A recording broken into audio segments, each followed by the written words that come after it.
नमस्कार, prime debate देख रहे हैं आप। आपके साथ मैं हूं दीपक व्यास। जिस रिपोर्ट का इंतजार था, जिस रिपोर्ट को लेकर सियासी बयानबाजियां हो रही थी, जिस रिपोर्ट को लेकर पंचायत निकाय चुनावों में देरी हो रही थी, आखिरकार वो रिपोर्ट आ गई है। ओबीसी आरक्षण के वर्गीकरण के लिए गठित ओबीसी आयोग ने आज अपनी रिपोर्ट मुख्यमंत्री भजनलाल शर्मा को सौंप दी है। आयोग के अध्यक्ष मदन लाल भाटी समेत सदस्यों ने रिपोर्ट सीएमआर पहुंचकर सौंपी है।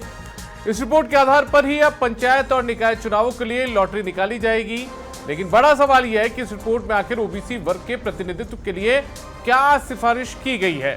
यही नहीं, 15 अगस्त को राज्य निर्वाचन आयुक्त चुनाव घोषणा की बात कर चुके हैं। ऐसे में क्या बाकी बचे 9 दिनों में रिपोर्ट का अध्ययन कर लॉटरी निकालना संभव है? इन्हीं तमाम मुद्दों पर आज चर्चा करेंगे प्राइम डिबेट में। और हमारे साथ में कुछ खास मेहमान जुड़ चुके हैं, उनका तारुफ आपसे करा देते हैं, परिचय करवा देते हैं। हमारे साथ में प्रोफेसर सीबी यादव जी जुड़ चुके हैं, जो कि कांग्रेस पार्टी के प्रवक्ता हैं। सीबी यादव जी, बहुत स्वागत है सर आपका। हमारे साथ में महिपाल महिला जी जुड़ चुके हैं, भारतीय जनता पार्टी के प्रवक्ता है। महिपाल महिला जी, आपका भी बहुत स्वागत है। और राजस्थान के वरिष्ठ पत्रकार श्याम सुंदर शर्मा जी भी हमारे साथ में जुड़ चुके हैं। श्याम जी, आपका भी बहुत स्वागत है sir. Professor CB Yadav ji, मैं आपसे आज रिएक्शन सबसे पहले लेना चाहता हूं सर। आखिरकार 9 मई 2025 को जिसका गठन किया गया था, जिस ओबीसी आयोग का 3 महीने में रिपोर्ट देनी थी, नहीं दे पाया, फिर 3 बार उसका कार्यकाल बढ़ा, लेकिन अब जाकर रिपोर्ट दे दी है। बीच में 2 बार हाईकोर्ट को भी आदेश देने पड़े, कोर्ट को भी आदेश देने पड़े। तो ऐसे में पहला रिएक्शन आपका? पहली चीज, ये रिपोर्ट कोई ओबीसी आयोग ने अपने मन से नहीं दी है और ना सरकार के उससे दी है। ये कोर्ट के फटकार से दी है, और वो भी तीसरी बार जब उस पे मानना की फटकार लग के 5 अगस्त की डेडलाइन दी।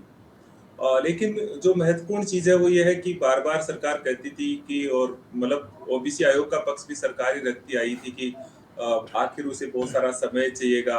आपको जानकर हैरानी होगी कि इस आयोग ने किया क्या है। पहले तो कुछ किया ही नहीं, क्योंकि इसका गठन 24 जनवरी 2024 को हो गया था, लगभग 2.5 साल पहले।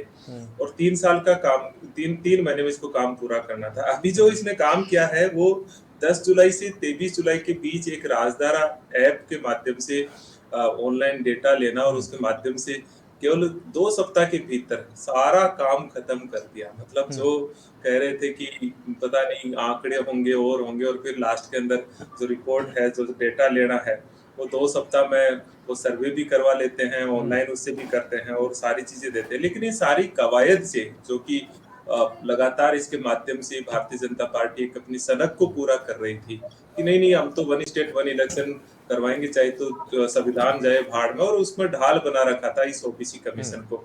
लेकिन इस कवायद से मिला क्या जो 21% जो ओबीसी को पहले रिजर्वेशन दिया जा रहा था, क्या 1% छोड़िए 0.1% भी क्या आप रिजर्वेशन बढ़ाने जा रहे हैं? मतलब फायदा क्या है? क्या इसमें जो डेटा आए, तो लगभग मैं थोड़ा सा देख रहा था, अभी तो वास्तविक रिपोर्ट तो पूरी पड़ी नहीं है, लेकिन इस सरकार में सूत्रों से पता लगता है कि 3.80 करोड़ जो है ओबीसी की पॉपुलेशन, ये बता रहे हैं, जो कि एक्चुअल डेटा नहीं है ये, क्योंकि जाति जनगणना तो हुई नहीं है। तो लगभग 45 से लेके 55% के बीच ओबीसी की पॉपुलेशन है। तो क्या उसके अनुपात में प्रतिनिधित्व देगी ये सरकार? जैसे कि तेलंगाना के अंदर जो है 42% जो ओबीसी का जो प्रतिनिधित्व है उसके अनुपात में दिया है, जिसे SC ST को है, क्योंकि अनुच्छेद 243 डी और अनुच्छेद 243 टी में ये प्रोविजन है कि ओबीसी को आरक्षण कैसे देंगे वो राज्य सरकार तय करेगी। तो ये ओबीसी आयोग तो अपनी रिपोर्ट दे दिया, तो क्या जो जनसंख्या ओबीसी की है उतना प्रतिनिधित्व दे, तब तो बात बनती है कि हमने चलो ये सारी कवायद की। लेकिन अगर 21% भी, मतलब वो उसे 0.5% भी नहीं बढ़ा पा रहे हैं, जो कि नहीं बढ़ा पाएंगे, क्योंकि इंदिरा साहनी केस का एक वाद है, जजमेंट है 50% की लिमिट का। तो फिर ये सारी कवायद में देरी का कोई मतलब भी होगा? ठीक है। मतलब ये है कि आपने, बस मैं एक लाइन जोड़ता हूँ, ओबीसी आयोग के इस खेल में, आयोग के खेल में लोकतंत्र का गला घोटा है भारतीय जनता पार्टी ने। लगभग 2-2.5 साल तक पंचायती राज और नगरीय निकायों के चुनाव को पेंडिंग करके, लगभग 1.5 लाख जनप्रतिनिधियों को अपने अधिकारों से वंचित करके, 3000 करोड़ रुपए की केंद्रीय मद से विकास करके जो ठप किया है ग्रामीण विकास को और शहरी क्षेत्र के विकास को, लोकतंत्र का जो गला घोटा है, मुझे लगता है उसकी कीमत कौन चुकाएगा, उसका जवाब कौन देगा? ये महत्वपूर्ण सवाल। ठीक है, महिपाल महिला जी, आपने सुन ली सीबी यादव जी की बात? उनको कोई उम्मीद नहीं है? मैं सुन नहीं पाया, आवाज मेरे तक पहुंच नहीं पाई थी सीबी यादव साहब की, पर खैर कोई बात नहीं, हो सकता है टेक्निकल मिस्टेक की वजह से मेरे तक नहीं पहुंच पाई ये बात। जी, अच्छा, मैं सवाल कर लेता हूं सर, उनको कोई उम्मीद नहीं है ओबीसी आयोग ने जो रिपोर्ट दी है, क्योंकि क्या आप ओबीसी का रिजर्वेशन बढ़ा देंगे क्या?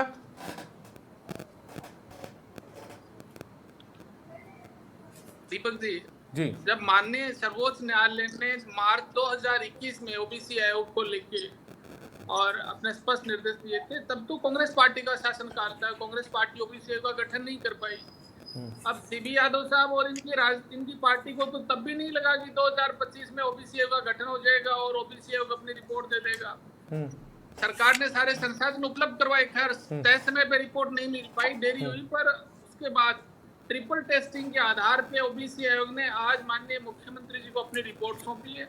आज भी कांग्रेस पार्टी और कांग्रेस पार्टी के नेताओं को ये लगता है कि हमें विश्वास नहीं, तो कांग्रेस पार्टी की मंशा आखिर क्या है? वो तो इतने सुपर कंफ्यूजन में कि वो खुद ही नहीं तय कर पा रहे हैं कि वो ओबीसी आयोग की रिपोर्ट सौंपे जाने से खुश हैं कि नाराज हैं। इसका मतलब कांग्रेस पार्टी ये चाहती है कि ओबीसी को उचित राजनीतिक प्रतिनिधित्व निकाय और पंचायत चुनाव में नहीं मिलना चाहिए। कांग्रेस की तो ये पहले दिन से स्पष्ट मंशा रही है। यदि कांग्रेस की मंशा ठीक होती तो कांग्रेस इस तरह की बातें नहीं करती। खैर, कांग्रेस को अपनी राजनीतिक सोच उनको मुबारक। आखिरकार ओबीसी आयोग की रिपोर्ट सरकार के सामने आ गई है। जल्दी अध्ययन करके माननीय मुख्यमंत्री जी के नेतृत्व में चुनाव आयोग को रिपोर्ट को सबमिट कर दिया जाएगा और हम चाहते हैं कि राजस्थान में ओबीसी को उसका पूर्ण राजनीतिक रूप से प्रतिनिधित्व मिले। और जो ओबीसी आयोग की रिपोर्ट के आधार पे सरकार इस बात को माननीय चुनाव आयोग के समक्ष रखने का काम करेगी। पूरा ओबीसी वर्ग इस बात से खुश है कि ओबीसी आयोग की रिपोर्ट के बाद ओबीसी को उचित राजनीतिक प्रतिनिधित्व मिलेगा। अब इसमें कहीं कोई नाखुश है तो सिर्फ कांग्रेस पार्टी है, जिसको ये लगता है कि आखिर ओबीसी आयोग ने रिपोर्ट क्यों सौंपी, अब हमारे पास कोई मसला रहेगा नहीं। खैर, ये जनता का विषय, जनता में छोड़िए, पर प्रदेश की बड़ी आबादी चाहती है। लेकिन सुनिए महिपाल मेला जी, होने की दिशा में हम और कदम आगे बढ़ा रहे हैं। आप तो आगे बढ़ने की बात अब तो कर रहे हैं, लेकिन कभी आप वन नेशन वन इलेक्शन की बात करते थे, उसके बाद में वन स्टेट वन इलेक्शन की बात कर रहे थे, वो मंशा तो आपकी पूरी नहीं हो पाई। लेकिन नहीं, देखिए, मैं एक चीज जोड़ूंगा, वो बात ही नहीं है, वो बात आ जाए। सितंबर, अक्टूबर और नवंबर में 3 महीने में चुनाव हो जाते हैं। पंच से लेकर प्रधान तक और पार्षद से लेकर नगर निगम के मेयर तक के, ऑब्वियसली ये वन स्टेट वन इलेक्शन ही है। आचार संहिता बार बार लगेगी नहीं, जनता के काम प्रभावित होंगे नहीं। और हम तो ये चाहते हैं कि इस तरह की परिपाटी राजस्थान में हो, राजस्थान देश में मॉडल स्टेट बने। और बार बार क्यों आचार संहिता लगे? हम तो उस दिशा में आगे बढ़ रहे हैं। अब कांग्रेस पार्टी क्या सोच रही है, कांग्रेस पार्टी को तो कांग्रेस पार्टी की सोच मुबारक, पर ये वन स्टेट वन इलेक्शन ही होगा जो 2 महीने में 2.5 महीने में पूरे प्रदेश में पंचायत और निकाय के चुनाव की प्रक्रिया। चलिए ठीक है, पहले मैं ये पर श्याम जी के पास जाता हूँ। सीबी यादव जी मैं वापस आता हूँ। आप जिस बात का जिक्र कर रहे थे सीबी यादव जी, वापस से हम इनसे सवाल करेंगे 21% से ज्यादा रिजर्वेशन का। मैंने तो ये पूछा था जी कि ओबीसी आयोग ने अपनी रिपोर्ट में लगभग 50% पॉपुलेशन बताई, तो बीजेपी 50% दे रही थी। 21% तो पहले भी था, 21% तो पहले भी था, तो 21% से लिमिट बढ़ा रहे तब तो माने कि भाई ओबीसी के हितैषी है। अगर बढ़ा ही नहीं रहे, बिल्कुल तो मैं इसी बात का जिक्र कर रहा हूँ। इन्होंने महिपाल मेला जी, सीबी यादव जी सवाल कर रहे कि 21% आरक्षण तो मिल रहा था ओबीसी को, क्या 21% से बढ़ाने की क्या मंशा रखते हैं क्या आप लोग? हाँ, तो जनसंख्या के अनुपात में देंगे क्या? मतलब अभी रिपोर्ट सौंपी है, अध्ययन होने के बाद पूरी कॉपी जो है ना उसकी प्रीति भी सीबी यादव जी को उपलब्ध करवा दी जाएगी। ये तो महिपाल मेला जी गोलमोल जवाब हो गया। महिपाल मेला जी, ये तो गोलमोल जवाब हो गया सर। प्रतिनिधित्व भारतीय जनता पार्टी के शासनकाल में नहीं मिले और कांग्रेस दे नहीं पाए। महिपाल जी, तो गोलमोल जवाब हो गया। दे सकते हैं कि नहीं दे सकते? सीधा सीधा बता दीजिए, सीधा सीधा बता दीजिए महिपाल जी, दे सकते हैं कि नहीं दे सकते? दे सकते हैं नहीं दे सकते? क्या 21% से ज्यादा दे सकते हैं नहीं दे सकते? सर, ट्रिपल टेस्टिंग का मतलब क्या है? ट्रिपल टेस्टिंग का मतलब उसमें जो तीसरा बिंदु ये है कि आरक्षण 50% से ज्यादा नहीं हो, तो फिर आप दे नहीं सकते। आज जो इतने ज्ञानवर्धक बातें कर रहे हैं, शायद इतने ज्ञानवर्धक बातें 1.5 साल में ओबीसी आयोग के गठन के पश्चात इन्होंने आज तक नहीं बोला। अब सर रिपोर्ट आ गई है तो अब डाइजेस्ट नहीं हो रहा ना कि कैसे ओबीसी को उनका राजनीतिक प्रतिनिधित्व मिल जाएगा। तो कांग्रेस के पास चलिए ठीक है, मैं आता हूँ श्याम जी, श्याम सुंदर शर्मा जी, मैं आपके पास आना चाहता हूँ। सर, आपने दोनों सियासी दलों के प्रवक्ताओं को सुना, आपने दोनों दलों के प्रवक्ताओं को सुना। मैं पहला आपका रिएक्शन जानना चाहता हूं कि लंबे इंतजार के बाद में, लंबे अंतराल के बाद में काफी बयानबाजी भी हुई, लेकिन अब आ गई है रिपोर्ट। अब क्या उम्मीद करे राजस्थान की जनता, समय पर चुनाव हो जाएंगे? देखिए, समय पे चुनाव तो होना संभव इसलिए कि हाईकोर्ट ने कह रखा है कि चुनाव कराओ, और उन्होंने देखिएगा कि कार्यक्रम की रूपरेखा भी कोर्ट में पेश कर रखी है। उसके अनुरूप मुझे लगता है 17 अगस्त को चुनाव आयोग शहरी निकाय के चुनाव डिक्लेयर कर देगा। इससे पहले देखिएगा 12 से 15 के बीच जिस प्रकार से बातचीत निकल के आ रही है कि ओबीसी आरक्षण की लॉटरी निकल जाएगी, और साथ में एससी एसटी और महिला आरक्षण, सारी चीज़ों को लेकर के जो आरक्षण वाला मामला है वो तय हो गया। और करीब करीब जब आज रिपोर्ट सबमिट हो गई है, अब देखिएगा, मैं तो फिर कह रहा हूँ कि यादव साहब को बार बार कह रहा हूँ, वो कह रहे हैं 50% से जा ही नहीं सकते ऊपर, क्योंकि सुप्रीम कोर्ट का जब है सारी चीज़ें, तो आप कैसे कह रहे हो कांग्रेस की तरफ से ऐसा कौन सा प्रस्ताव है कि भाई बीजेपी को, अब बीजेपी स्पेशल रूप से तो कर नहीं सकती, क्योंकि कोर्ट की अवमानना करना भी गलत बात है। पहले 21% भी ओबीसी को आरक्षण नहीं मिलता था, आप भी मालूम है, आपका आरक्षण तो था ही नहीं। आरक्षण पहली बार हो रहा है, और पहली बार महसूस होगा कि पंचायतों में और शहरी निकाय, उससे पहले कहाँ मिल रहा था। पहले सामान्य वर्ग मान के नहीं, गलत 21% ओबीसी वाला सामान्य वर्ग में भी चुनाव लड़ सकता रिजर्वेशन ऑलरेडी था, 21% रिजर्वेशन ऑलरेडी था। ये बिल्कुल गलत। सामान्य वर्ग वाले में भी चुनाव लड़ सकता था। नहीं, वो लड़ सकता है, लेकिन 21, हाँ, वो तो ओपन कैटेगरी होती है, सामान्य वर्ग कुछ नहीं होता, ओपन कैटेगरी होती है। तो इसका मतलब पहले 21% वाला नहीं था, पहले भी था, बिल्कुल इसे करेक्ट करो, पहले भी 21% रिजर्वेशन था। ये बात आपके माध्यम से मैं एक सवाल पूछना चाहता हूं। 21% रिजर्वेशन पहले भी था, उसमें था मेयर वगैरह, हेड नहीं, हाँ, इनमें सब में लोकल गवर्नमेंट के चुनाव में राजस्थान सरकार ने 21% ओबीसी को रिजर्वेशन दे रखा था। मेरा सवाल ये है कि 21 से बढ़ा ही नहीं सकते, तो ये ओबीसी का खेल करने से मतलब क्या था कि इस कार्यकाल को 2.5 साल तक बढ़ाना, डेटा लेना, ये तो एक सिंपल प्रतिनिधित्व की रिपोर्ट देता है। ये आयोग कोई जनगणना नहीं कर रहा, जाति जनगणना। 21% रिजर्वेशन ऑलरेडी पहले से था, जब से 1995 में चुनाव शुरू हुए हैं, तब से 21% रिजर्वेशन चला रहा है। तो संख्या के अनुरूप हो गया ना, संख्या तो लगभग 55% है, ओबीसी की 52% के आसपास है। नहीं, संख्या के अनुरूप नहीं है। 50% आरक्षण से ज्यादा नहीं दे सकते, नियम है ये। हाँ, तो वो चीजें कह रहा हूँ कि तो ऐसी स्थिति में अगर कांग्रेस गवर्नमेंट भी होती तो वो ये नियम यही रहता, नियम बदल थोड़ा जाता। तो ऐसी स्थिति में अभी आप ओबीसी कमीशन की रिपोर्ट का खुलासा, क्योंकि मैंने भी नहीं देखी, आपने भी पूरी स्पष्ट रूप से नहीं देख पाए कि उन्होंने सिफारिश क्या की है, और उस सिफारिश के अनुरूप कैबिनेट निर्णय करके क्या करेगी मुझे नहीं पता, जिस तरह की स्थितियां होगी, क्योंकि राज्य निर्वाचन आयोग को प्रस्ताव देना पड़ेगा कि इस प्रकार से ओबीसी कमीशन की रिपोर्ट और आप उसको लागू करिएगा। क्योंकि लागू देखिएगा, ओबीसी कमीशन के अंदर जो सर्वे आया है, सर्वे के आधार पर लॉटरी निकालने का काम तो राज्य सरकार ही करेगी, और राज्य सरकार करने के बाद उसके अनुरूप चुनाव आयोग चुनाव करा देगा, उसमें तो है ही नहीं कुछ भी।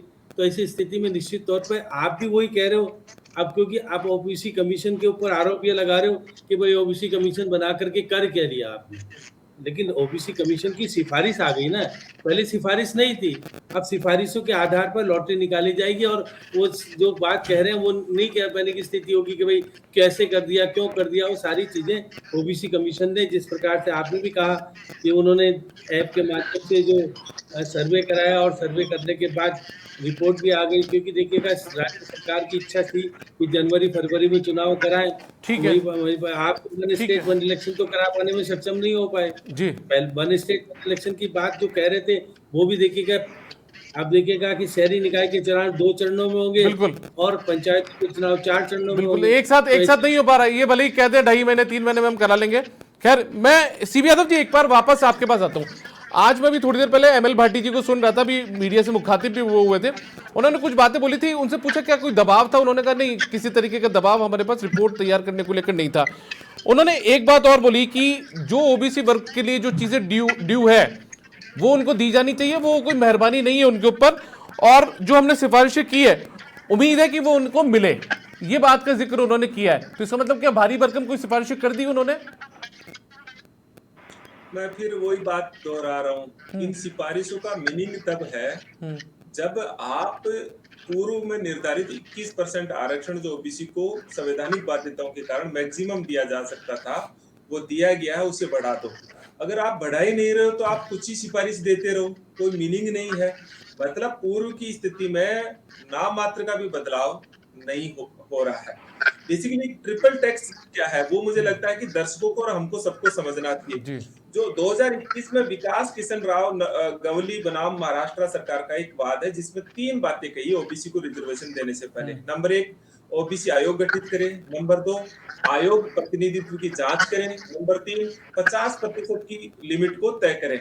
अब उसके भीतर जो आयोग प्रतिनिधित्व की जांच करने की प्रक्रिया में 2.5 साल नहीं लगते हैं। ये केवल और केवल 2.5 साल इसलिए लगाए गए कि आप कह रहे हो दबाव की बात करो, ये सरकार के इशारों पर सरकार के कार्यालय से, बीजेपी के कार्यालय से चलने वाला आयोग था, जो केवल जैसे जैसे सरकार चाहती थी वैसे वैसे केवल डिले करने के लिए एक ढाल का काम कर रहा था ये आयोग, कि कैसे हम डिले करें। इसका एक ढाल का काम ओबीसी आयोग ने किया है। देरी करने के अलावा इस आयोग से एक नाम मात्र का भी आउटपुट नहीं निकलने वाला है। इससे ये नहीं कह सकते कि ओबीसी का कोई कल्याण कर रहा है या ओबीसी का कोई फायदा कर रहा है।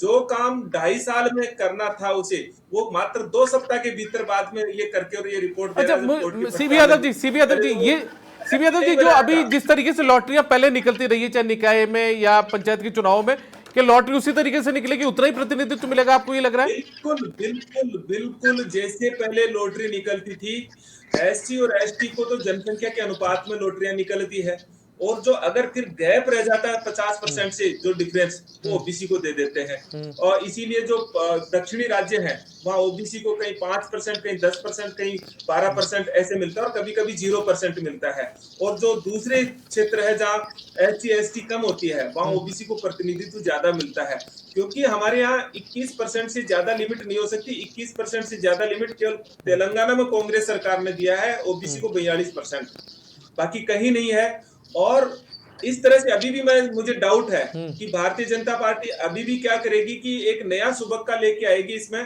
कोई भी कोर्ट में जाकर के अगर पिटीशन लगा देगा कि ओबीसी ने किस आधार पर डेटा लिया है, क्या किया है, तो ये फिर कोर्ट में अटक करके फिर डिले का कारण बनेगा।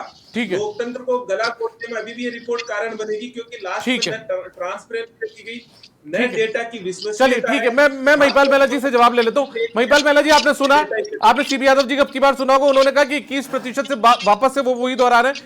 जब 21% मिल रहा है, 50% से ज्यादा बाहर जा नहीं सकते हैं, तो फिर अब ये जो नई रिपोर्ट आई इसका क्या फायदा, क्या लाभ इसका ओबीसी वर्ग को मिल पाएगा? दीपक जी, और इसी बीच यदि कोई कोर्ट चला गया तो फिर मामला अटक जाएगा। दीपक जी, बिल्कुल सीबी यादव जी ने अपनी मंशा और अपनी पार्टी की मंशा स्पष्ट कर दी कि ये लोग क्या चाहते हैं।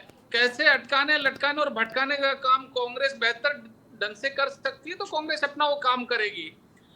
2025 से जिस दिन ओबीसी आयोग का गठन हुआ, उस दिन के बाद से लेके अब तक सीबी यादव साहब को और कांग्रेस पार्टी के नेताओं को एक बार भी ये याद नहीं है कि 21% से ज्यादा आरक्षण नहीं हो सकता। एक बार भी, कभी भी इन्होंने चर्चा, कई सैकड़ों बार इस बात को लेकर समाचार में चर्चा की होगी, एक बार भी इनका ये इतना ज्ञानवर्धक भाषण कभी नहीं निकल के आया कि ओबीसी आयोग के गठन से हो क्या जाए। और 10 तारीख को, जिस दिन 10 जुलाई से स्टार्ट होनी थी डिजिटल गणना, उस दिन के बाद लगातार ओबीसी आयोग की पे लगातार सवाल, सरकार पे लगातार सवाल खैर खड़े करें, पर आज रिपोर्ट आई तो रिपोर्ट से भी कांग्रेस पार्टी कितनी तिलमिलाई हुई है। तो पहले पता नहीं था क्या कि कांग्रेस पार्टी को 21% से ज्यादा आरक्षण नहीं मिल सकता। ये लेकिन मेहला जी उन्होंने तेलंगाना सरकार का जिक्र भी किया। महिपाल मेहला जी, उन्होंने तेलंगाना सरकार का जिक्र भी किया कि वहां पर बढ़ा दिया, सिर्फ तेलंगाना सरकार ने बढ़ा, वहां पर कांग्रेस की, तो ऐसी राजस्थान सरकार भी कर सकती है क्या? चर्चा होंगी वहां किस तरीके से उन्होंने संविधान को मटिया मेल करने का काम किया है। और राजस्थान में इनकी सरकार थी ना, मार्च 2021 का सुप्रीम कोर्ट के निर्णय और 2023 तक दिसंबर तक इनकी सरकार थी, कुछ नहीं कर पाए। आज जो बड़ी बड़ी ज्ञानवर्धक बातें कर रहे हैं, ठीक है, हम फिर स्पष्ट करना चाहते हैं, ठीक है, ओबीसी को पहली बार भारतीय जनता पार्टी के शासनकाल में उनका उपयुक्त राजनीतिक प्रतिनिधित्व देने का काम कोई कर रहा है तो राजस्थान की भाजपा सरकार कर रही है। मैं फिर इस बात को स्पष्ट कर देना चाहता हूँ। ठीक है, मैं श्याम जी के पास जाता हूँ। सौंपी है, उससे ओबीसी को पंचायत और निकाय के चुनाव में उचित राजनीतिक प्रतिनिधित्व मिलेगा, ठीक है। जिसको कांग्रेस कभी बर्दाश्त नहीं कर ठीक है, सकती। ठीक है। कांग्रेस श्याम जी मैं आपसे समझना चाहता हूं कि क्या ओबीसी वर्ग जो है वो सिर्फ क्या वोट बैंक बनकर रह गया पार्टियों के लिए? कांग्रेस पार्टी ने कहा था कि जिसकी जितनी हिस्सेदारी उसकी उतनी भागीदारी।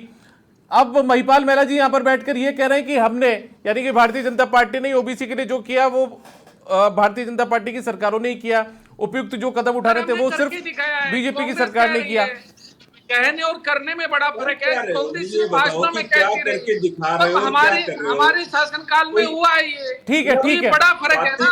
ठीक है। ये कर दिया। श्याम जी आप सुन रहे हैं? नाश्ता करने वाला राजनीतिक दल है।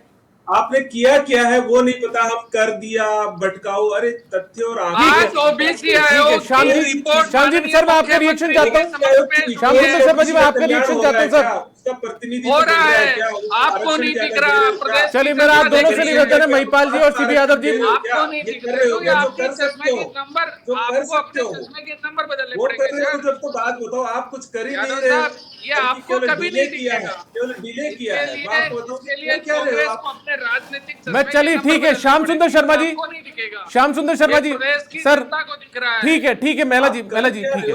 श्याम जी मैं आपसे जानना चाहता हूँ सर, क्या ओबीसी वर्ग जो है वो सिर्फ वोट बैंक का माध्यम रह चुका है? कोई कह रहा है कि जिसकी जितनी हिस्सेदारी उसकी उतनी भागीदारी, कोई कहता है कि नहीं ओबीसी के लिए सिर्फ हमने काम किया, जैसे अभी महिपाल मेहरा जी कह रहे थे। श्याम जी आपका आखिरी रिएक्शन सर, मेरा सवाल यदि आपने सुना हो तो।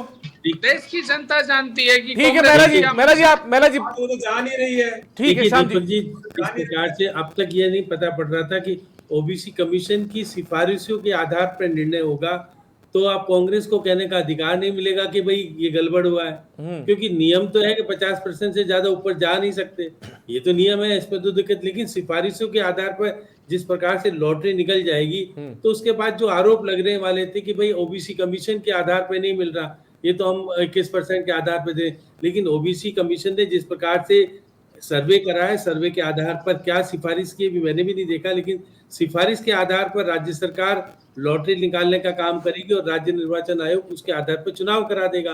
तो वो आरोप नहीं लगेगा जिस प्रकार से पहले आरोप लगता था कि भाई कैसे दे दिया, क्या किया, क्या नहीं हुआ। तो वो निश्चित तौर पर इसकी स्पष्टता ओबीसी कमीशन की सिफारिश आ जाने के बाद खत्म हो जा रही है। तो हाँ, बार बार अभी आप ओबीसी कमीशन की रिपोर्ट के आधार पर ही लॉटरी निकलेगी। अब आप तो कह नहीं सकते कि भाई गलत निकाल दी, सही निकाल दी, क्या हो गया क्या नहीं हुआ।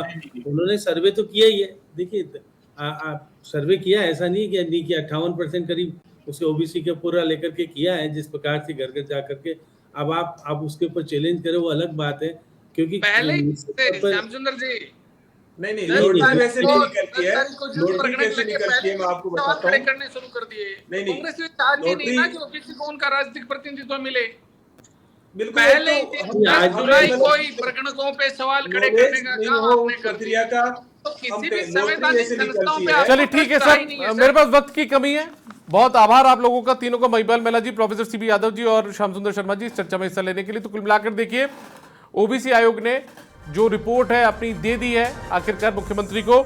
अब उसके बाद में लॉटरी निकलेगी, लॉटरी निकलने के बाद में चुनाव होंगे। लेकिन कांग्रेस पार्टी लगातार एक सवाल ये भी उठा रही है कि जब 21% का पहले से आरक्षण तय था ओबीसी के लिए, तो क्या उससे बढ़ा सकती है क्या मौजूदा सरकार? ये अपने आप में भी एक बड़ा विषय है। फिलहाल प्राइम डिबेट में इतना ही, इजाजत दीजिए, नमस्कार।